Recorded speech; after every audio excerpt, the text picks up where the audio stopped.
తెలంగాణ అసెంబ్లీలో అధికార ప్రతిపక్షాల మధ్య మాటల యుద్ధం నడిచింది. సర్పంచుల బిల్లుల విషయంలో బీఆర్ఎస్ కాంగ్రెస్ సభ్యులు విమర్శలు చేసుకున్నారు. సర్పంచుల ఆత్మహత్యలకు కాంగ్రెస్ ప్రభుత్వం కారణమని హరీష్ రావు అంటే కాదు, గత బీఆర్ఎస్ ప్రభుత్వమే కారణమని మంత్రులు కౌంటర్ ఇచ్చారు.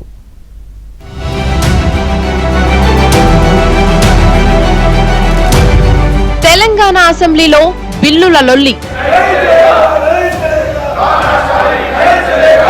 సర్పంచుల బిల్లు విషయంలో విమర్శనాస్త్రాలు. జీతాలు ఇయరైతే పనిచేసిన దానికి బిల్లులు ఇయరైతే మాట్లాడే నైతిక అర్హత లేదనక ప్లకార్డులు, వాకౌట్లు, నిరసనలు.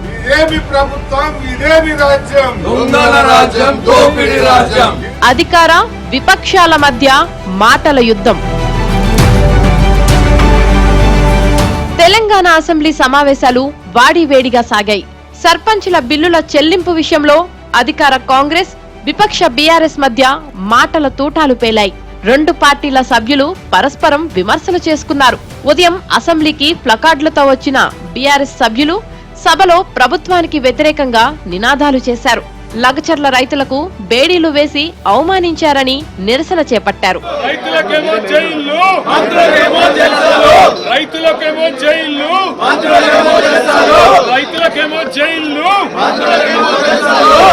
సర్పంచ్లకు బిల్లులు ఇవ్వకుండా కాంగ్రెస్ ప్రభుత్వం వేధిస్తోందని మాజీ మంత్రి హరీష్ రావు ఆరోపించారు. కేంద్రం నిధులను రాష్ట్ర ప్రభుత్వం పక్కదారి పట్టేస్తోందని, సర్పంచులు ఆత్మహత్యలు చేసుకునే పరిస్థితి తీసుకువచ్చారని విమర్శించారు. అటు బీఆర్ఎస్ విమర్శలపై మంత్రి సీతక్క కౌంటర్ ఇచ్చారు. గత ప్రభుత్వం 2014 నుంచి సర్పంచ్ బిల్లులు పెండింగ్ లో పెట్టిందన్నారు.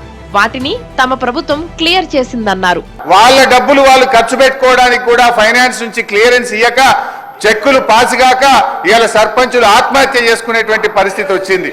అప్పులు చేసి బంగారం కుదబెట్టి పనిచేస్తే ఈ బిల్లులు ఇయ్యారు అధ్యక్ష.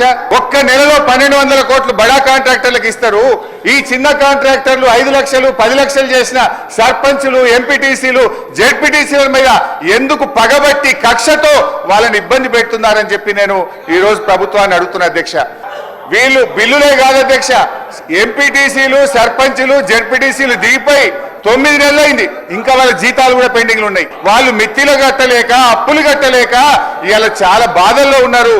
అయితే ఈ వచ్చినటువంటి పెండింగ్ బిల్లులన్నీ కూడా గత ప్రభుత్వం నుంచి బీఆర్ఎస్ ప్రభుత్వం మాకు వారసత్వంగా ఇచ్చినటువంటి పెండింగ్ బిల్లులు.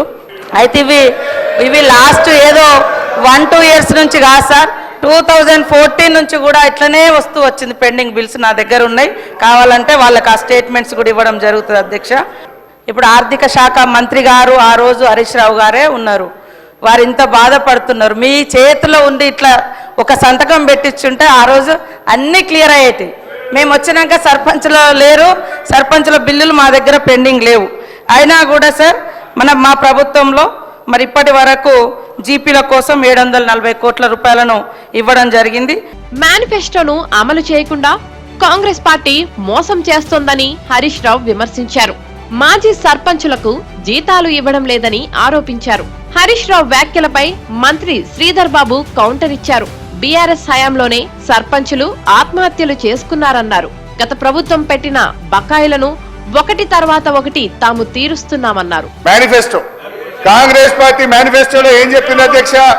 రాజీవ్ గాంధీ గారు తెచ్చిన 73, 74 రాజ్యాంగ సవరణ ప్రకారంగా మీరు గ్రామ పంచాయతీలను బలోపేతం చేస్తామన్నారు, నిధులు విడుదల చేస్తామన్నారు.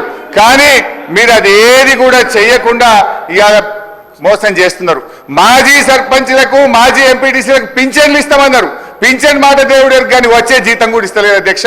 270 కోట్ల రూపాయలు ప్రతి నెల ఇచ్చాము అని చెప్పినప్పుడు బకాయిలు ఎక్కడికి అధ్యక్ష? ఎక్కడైనా తీసుకొచ్చి పెట్టుకున్నారు అధ్యక్ష? ఈరోజు వారి ప్రభుత్వ హయాంలో సర్పంచులు, ఉప సర్పంచులు ఆత్మహత్య చేసుకున్నారు. వారు సమాధానం చెప్పాలా? ఈరోజు గౌరవ మా పంచాయతీరాజ్ శాఖ మంత్రివర్యులు చెప్పారు, ఏ విధంగానైతే బకాయిలు మా నెత్తిపైన పెట్టి వారి ప్రభుత్వం ఆ రోజు మేము తీసుకున్న వారసత్వాన్ని ఒకటి తర్వాత ఒకటి పూరించే ప్రయత్నం చేస్తా ఉన్నాం. అటు కాంగ్రెస్ ప్రభుత్వంపై శాసనసభలో ప్రివిలేజ్ మోషన్ కు అనుమతి ఇవ్వాలని స్పీకర్ ను బీఆర్ఎస్ కోరింది. శాసనసభలో 168(1) నిబంధన ప్రకారం ఆర్థిక మంత్రిపై బీఆర్ఎస్ నోటీసులు ఇచ్చింది. అప్పులు వడ్డీల విషయంలో ప్రజలను సభను తెలంగాణ ప్రభుత్వం తప్పుదోవ పట్టించిందని, సభా హక్కుల ఉల్లంఘన కింద ప్రివిలేజ్ మోషన్ కు అనుమతి ఇవ్వాలని బీఆర్ఎస్ నేతలు కోరారు. అసెంబ్లీ ఎన్ని రోజులు నిర్వహించాలన్న దానిపై స్పీకర్ ఛాంబర్లో బీఏసీ సమావేశం జరిగింది. 21వ తేదీ వరకు అసెంబ్లీ సమావేశాలు నిర్వహించాలని నిర్ణయించారు. అయితే కనీసం 15 రోజులైనా సభను నడపాలని ప్రతిపక్షాలు కోరాయి. దీనికి అంగీకరించకపోవడంతో బీఏసీ నుంచి బీఆర్ఎస్ నేతలు హరీష్ రావు, ప్రశాంత్ రెడ్డి, ఎంఐఎం నేత అక్బరుద్దీన్ వాకౌట్ చేశారు.